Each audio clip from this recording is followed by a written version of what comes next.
When folks ask me what some of my art influences are, I will always mention Inuyasha. It was the first proper anime that I ever saw, and it's what got me to ditch my Betty Spaghetti style of drawing and start drawing with an anime influence. Looking back, it's probably also the reason why I like angsty anime characters as well. Going back to the start, in the olden days of my youth, I was up way past my bedtime, and I stumbled upon Adult Swim on Cartoon Network.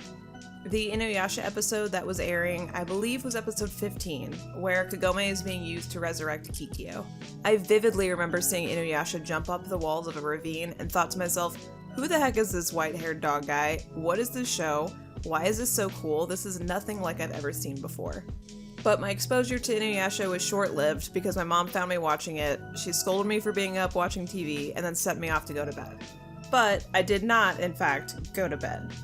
Instead, I grabbed a drawing notebook, I found the nightlight hidden in my drawer, plugged it in, and huddled around it, and tried to recreate Inuyasha from my mind so I could remember it and find out what it was. Now, you may be wondering why I didn't just Google it or something. Well, your girl is old, and when I was growing up, we had dial-up internet, and we were only allowed to be on the computer, supervised, for an hour of the day. Cell phones weren't like how they are now, and school computers were available only to be used at certain times throughout the day. So trying to draw Inuyasha and remember the show was the only way of proving it ever existed, and it wasn't just a fever dream. The next day on the bus to school, I was super eager to tell my friend Maddie about what I saw. Maddie, for context here, is 3 years older than me. She lived 5 minutes away. She rode the same school bus as I did.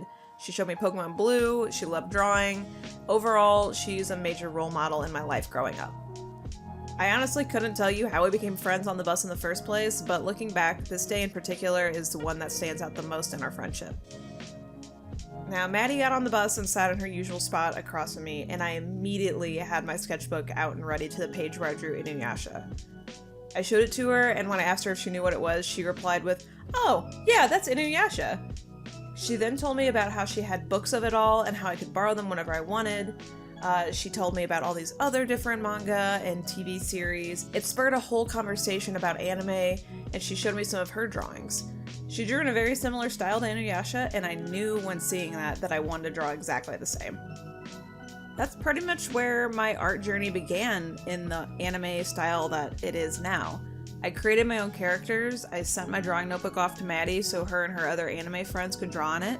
I borrowed her manga, she burned me CDs of opening music that she took off the internet, and sometimes whenever I visited her house, we would watch all the anime DVDs that she had.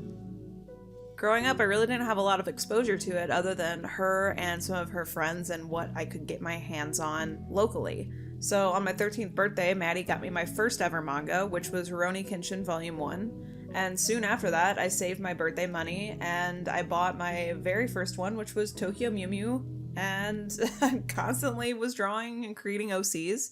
I was writing fan fiction and making little comics. I was enthralled with it. It was all I wanted to draw. Then in high school, I got a library card and I rented out manga through there. My parents got me a Wacom tablet. I think it was called a Graphier. And they got me Photoshop Elements to learn digital art on. I joined DeviantArt, the website. I found all sorts of other artists and made friends. And I started really developing the style that years later I have now. And it's not to say that I didn't have other anime influences prior. Kiki's Delivery Service was a favorite of mine as a kid, and my Saturday mornings revolved pretty much around watching Pokemon on WB Kids.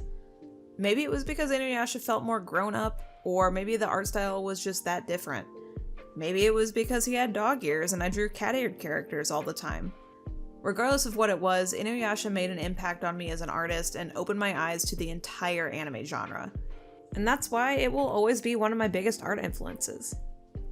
As always, thanks for watching, and let me know in the comments below what your first anime was.